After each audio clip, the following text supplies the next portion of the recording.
All right, good afternoon. I will start off with a statement. The Secretary General has been following with utmost concern reports overnight of missile launches from Syria targeting Israeli positions and retaliatory strikes by the Israeli Defense Forces that followed earlier strikes in Syria on Sunday, May 6th. He notes with relief today's partial normalization of the situation. The United Nations Disengagement Force, UNDOF, has maintained contacts with the Syrian Arab Armed Forces and the Israeli Defense Forces, urging both sides to exercise maximum restraint and abide by their obligations under the Disengagement of Forces Agreement. The Secretary General urges for an immediate halt to all hostile acts and any provocative actions to avoid a new conflagration in the region already embroiled in terrible conflicts with immense suffering for civilians. The Secretary General reiterates the United Nations' unwavering support to the long-term de-escalation efforts and stability in the Middle East. The United Nations will continue to advance and support all efforts aimed at further de-escalation in the region. In this context, the Secretary General reiterates that the conflict in Syria should be brought to an end with a political solution through the Geneva intra-Syrian talks as stipulated in Resolution 2254 of the Security Council. The Secretary General calls on the Security Council to remain actively seized of the matter and shoulder its responsibilities under the Charter. He stands ready to work closely with all its members in this regard. Travel note. This afternoon, the Deputy Secretary General Amina Mohammed will depart New York for Havana, Cuba, to attend the closing of the 37th session of the Economic Commission for Latin America and the Caribbean. She will also meet with senior government officials and the United Nations country team. She will be back in New York on May 13th. Earlier this morning, the Secretary General met with his senior leadership to acknowledge the signing of the 2018 Senior Managers Compacts. More streamlined and focused than in previous years, they capture and communicate key priorities and are the first set of compacts to be signed by the new leadership team. This is part of his efforts to shift the management paradigm of the United Nations in line with his pledges that the Secretariat would be more responsible, transparent, and accountable in its stewardship of the resources of the organizations and in delivering upon agreed mandates. Performance compacts with senior managers are a vital component of the accountability culture of the UN and set the tone from the top for results. For the first time, the compacts are aligned with the UN system leadership framework to include characteristics for senior leaders that are essential in fulfilling the UN's core mandates. The compacts include commitments to prevent, address, and report allegations of sexual exploitation and abuse and ensure rapid response to allegations of sexual harassment. It also includes a commitment to protecting whistleblowers. They also reflect the Secretary General's commitment to reaching gender parity and improving geographical diversity. The compacts reflect the wide-ranging reform agenda. The Secretary General expects senior leadership to contribute to these efforts in a concrete and constructive manner, including by regularly engaging with staff as the organization undergoes an extensive process of change. Stressing the importance of a strong team spirit, the Secretary General called on the leadership team to create a work environment that is civil, empowers staff, fosters creativity and innovation, and enables better communication with staff and respects the dignity of each person. On the issue of gender parity, we're pleased to announce that for the first time in the history of the UN, there is now gender parity among those nominated to fill the position of UN resident coordinators, the UN's team leaders on the ground around the globe. These latest appointments also increase the regional diversity of this group, showing that the goals of gender parity and regional diversity can be pursued in parallel. This milestone builds on the achievement in gender parity among the UN's senior management team. Taken together, that means that the UN's top leadership, both at headquarters at the country level, is now 50-50 men and women. The Secretary General regards gender parity at all levels of the UN to be a priority, not only to improve the effectiveness of our work, but to end the power imbalances that contribute to sexual harassment, exploitation, and abuse. The Secretary General will continue to press for fast progress on gender parity at all levels across the UN system. This morning, the Joint Special Representative and head of the African Union-U.N. hybrid operation in Darfur, Jeremiah Mamabolo, briefed the Security Council on the situation in Darfur and the work of the mission. He told council members that the general security situation in Darfur remains calm, except for sporadic clashes between the Sudan Liberation Army, Abdul Wahid, government forces, and nomads in the Jebel Mara. Mr. Mamabolo concluded that UNAMID continues its reconfiguration and drawdown. The transition phase will be critical in creating the foundation for durable peace. He further encouraged efforts to mobilize financial resources to consolidate and sustain peace and stability in the region.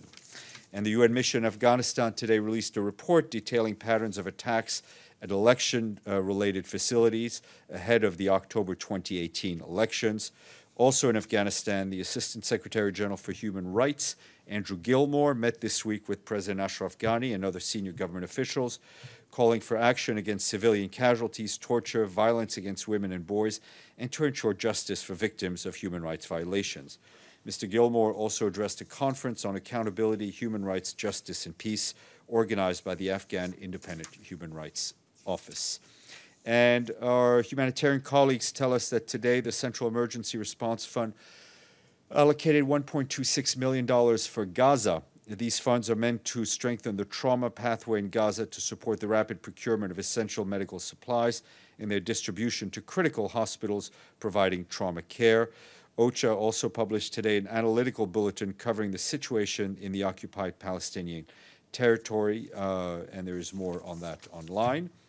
And you saw that yesterday we issued a statement on Yemen in which the Secretary General expressed his concern about the recent and sharp escalation in the Yemen conflict, namely the coalition airstrikes on 7th May that hit a government building in the Tahrir district, a densely populated area of Sana'a city, and the firing of ballistic missiles by the Houthis on the 6th and 9th of May towards targets in Saudi Arabia, including Riyadh. And our colleagues at UNHCR tell us today that they evacuated 132 vulnerable refugees and asylum seekers out of Tripoli and flew them to Niamey in Niger. UNHCR says the refugees in detention in Libya are languishing in extreme conditions that threaten their lives and well-being. And the FAO today launched the first voluntary guidelines for the forest concessions in the tropics to make concession more transparent, accountable, and inclusive, all of the benefit for some of the poorest and most isolated communities in the world. Over 70% of forests in the tropics used for harvesting timber and other forest products are state-owned or public. Most of the public forests are managed through concessions that governments give to private entities or local communities. And UNICEF today released a new analysis of breastfeeding, calling for the narrowing of the breastfeeding gaps between rich and poor countries. Worldwide, approximately 7.6 million babies each year are not breastfed, 1 in 5 babies in high-income countries, compared to just 1 in 25 in low- and middle-income countries. Lastly, tomorrow, I want to flag that at 12:20, the Secretary General and his envoy on global education, Gordon Brown, will be receiving a petition signed by some 1.5 million young people calling for more investment in education. The petition will be delivered by 3 youth activists from India, Kenya, and Sierra Leone. This will take place in the Secretary General's office, and you will be invited to attend for the photo op, and the SG and Mr. Brown will take a few questions. Right after that, Mr. Brown will be down here and will be our guest in the noon briefing, along with other officials from the World Bank and the Inter-American Development Bank, if I'm not mistaken. Ms. Letter. Thank you very much, Steph. As a follow-up to the Secretary General's statement on the missile strikes, has the Secretary General spoken to any senior officials in Israel, Syria, or Iran?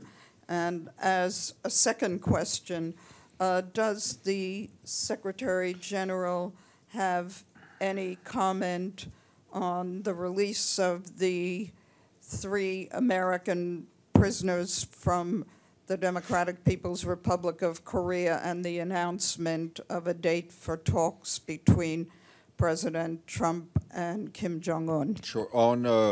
I have nothing to share with you on contacts with the Secretary General, but contacts have been had with various parties at various levels.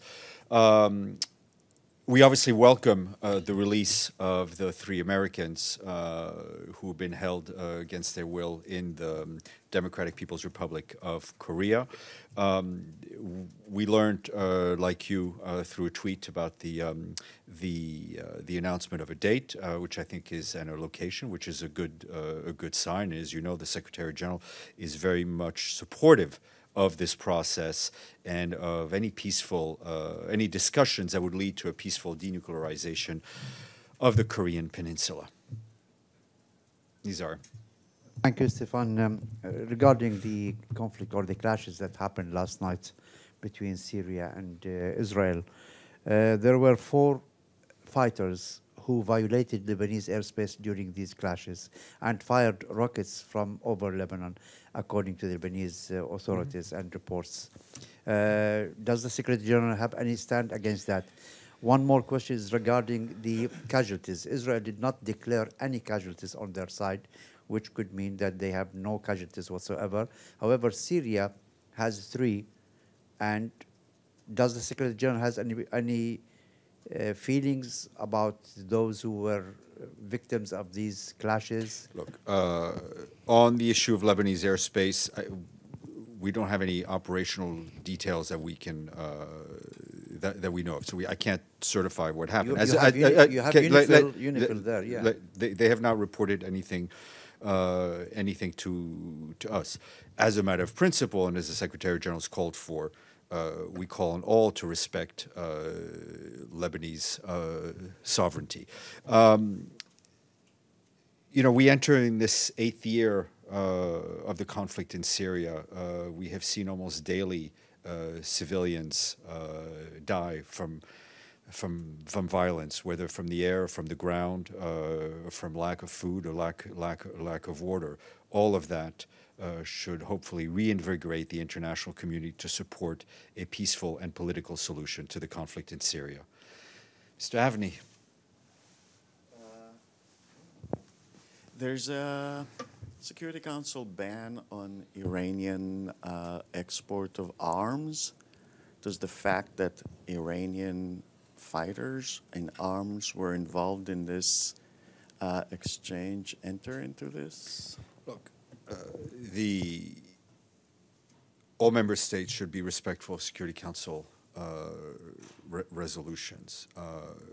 What we need to see in Syria is not more arms, more military, more violence. What we need to see is a political solution, and all the parties involved, whether present on the ground or having influence to those who are on the ground, should work with the United Nations in support of the Geneva process. Specifically, however, there's a Security Council resolution that actually follows on I'm not denying that, and I said all member states need to... But not all member states have a ban on exporting arms. Iran does.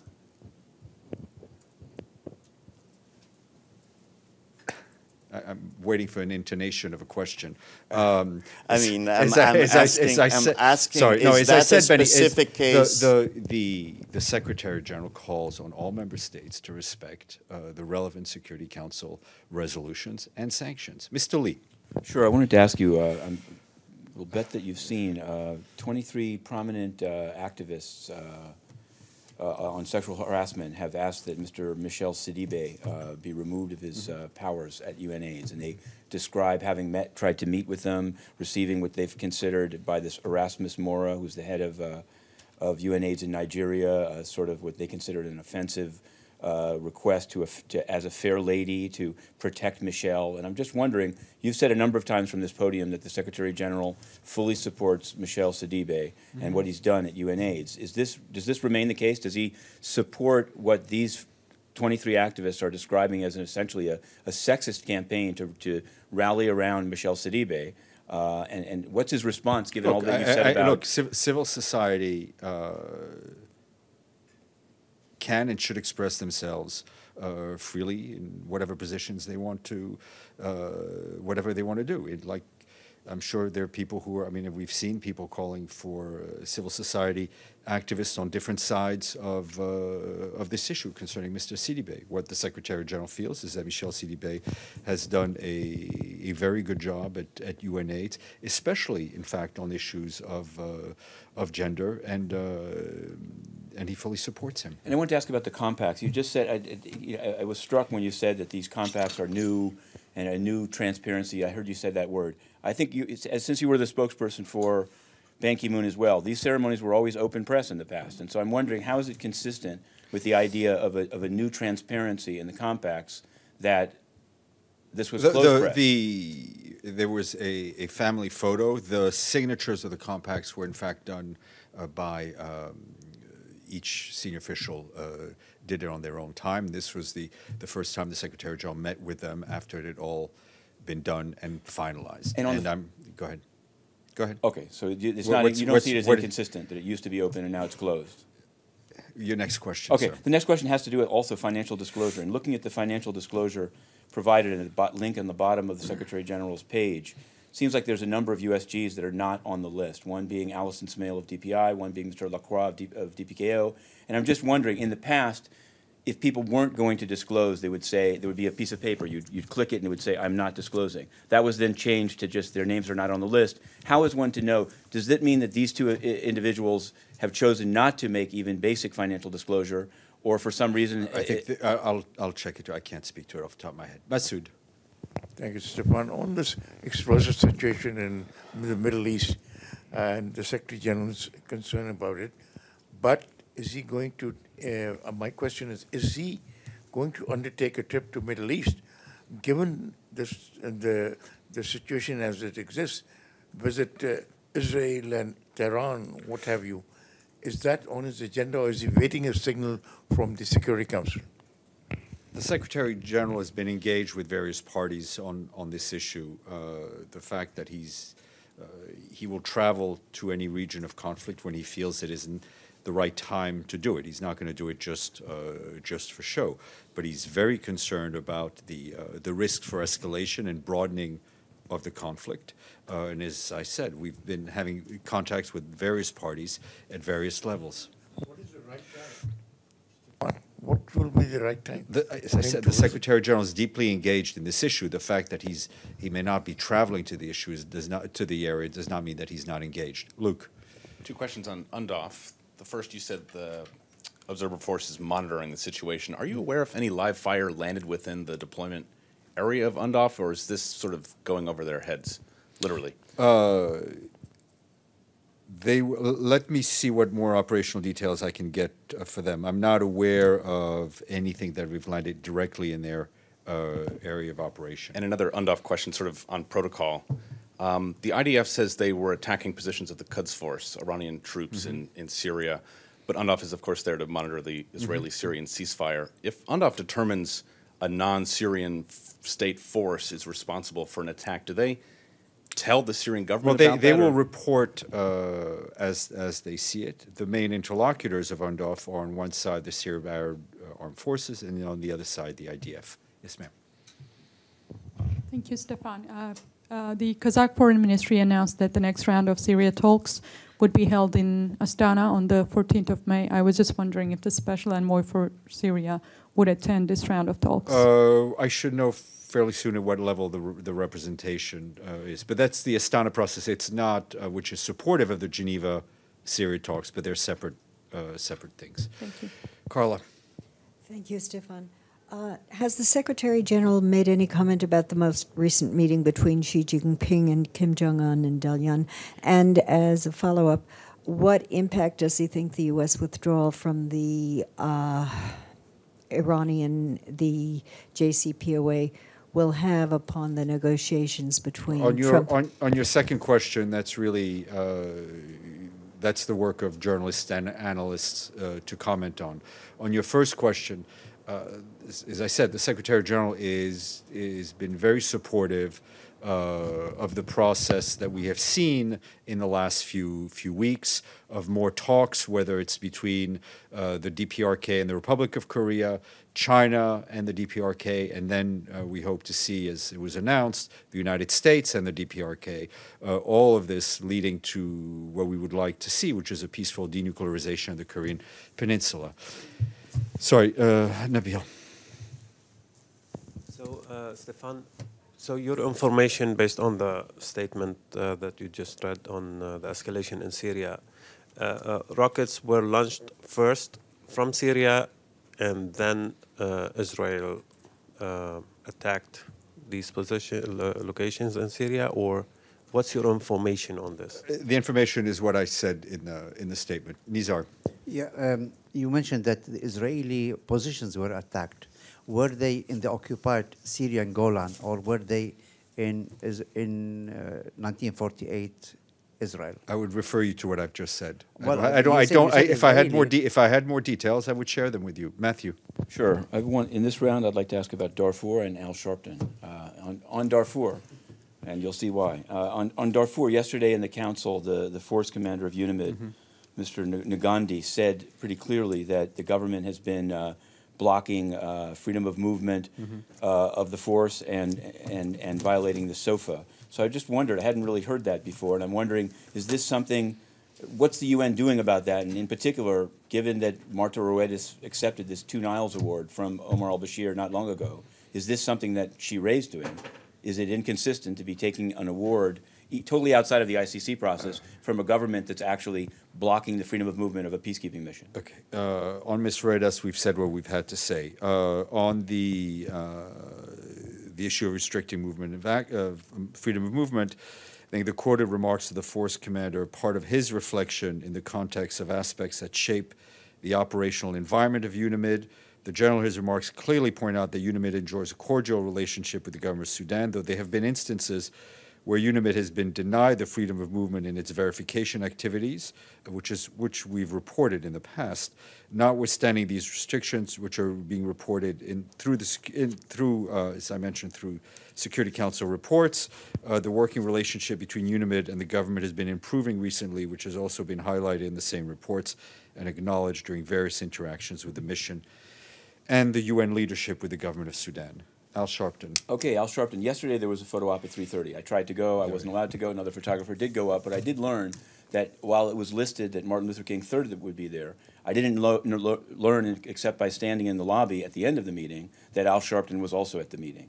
And when he came down, he said that something is in the works with the UN, but it's too early to confirm it. So I also have to say I don't understand the logic of John, my colleague John, the photographer, going up and me being disallowed. But 2, if you're going to pick and choose who can go to photo ops, can you provide an updated media alert if, in fact, someone like Al Sharpton did attend, or someone of the prominence of Al Sharpton did attend the meeting?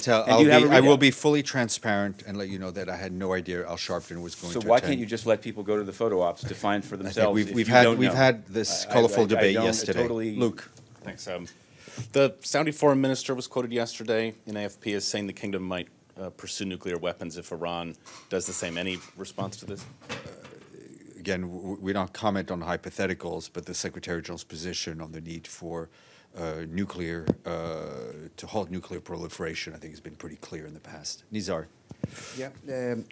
Yesterday, I mean, after the abrogation of or withdrawal of the U.S. from the JCPOA, Mr. Bolton threatened that further action could be taken if Iran does not come to negotiations. What is the United Nations position on that? Again, we're trying to limit our comments to what has actually happened. I think the Secretary General's position, encouraging the parties to continue to support the JCPOA, has been made clear numerous times. One more thing is about how serious is the nuclear threat from any Israeli conflict, given that Israel has a nuclear arsenal? Look, you have information in your question that I do not. Well, it's not Let me answer the question. You have information in your question that I do not have. No, as I said to Luke, the Secretary General's position on the need for to halt nuclear proliferation throughout the world has been made clear over and over again. The Secretary General is concerned of a possible escalation of the conflicts that we're seeing in the region. Ask about WIPO and CICIG. Some have complained, a number of states have complained that at WIPO, Mr. Guri has given a $2,000 bonus to virtually all employees, which I'm sure is a nice thing, but I'd asked you a couple of days ago about this plan to downsize here at headquarters, including 6 months leave without pay for some if they don't find another post. So how do you square the two? And does the Secretary General think it was a good move by WIPO to pay $2,000? Two separate things. I think the document you referred to was a draft that was circulated with the Staff Council Coordination Committee. It is not finalized. It is not pegged to any specific downsizing. It is just to lay out policy. But as I said, it's a complete draft, and it was not circulated by Ms. Beagle. On your second question, I think we've been very clear that WIPO did not consult the Secretary General or did not inform the Secretary General. He was not aware of this. They have no need to consult him because, in fact, the Secretary General has no authority over WIPO, which has its own governing body that sits in Geneva. Thank you. On CICIG. Yes, CICIG. Go ahead. I wanted to ask you. I know you routinely say that the Secretary General supports it, and I wanted to ask you. There's at least 3 senators and 1 representative in Washington that have written to put a hold on $6 million to be paid to CICIG, and their reason for it is what they say is a lack of due process, that instances have come up where Mr. Velasquez has essentially bullied defendants. In one case, they say on behalf of a Russian bank. And so I'm wondering, when you issue these expressions of support, is it something that the Secretary General has actually looked at these cases and said? CICIG operates under established rules through an agreement between the UN and the government of Guatemala. There are all sorts of built-in mechanisms. CICIG has received broad support from member states, and we hope that continues. Thank you.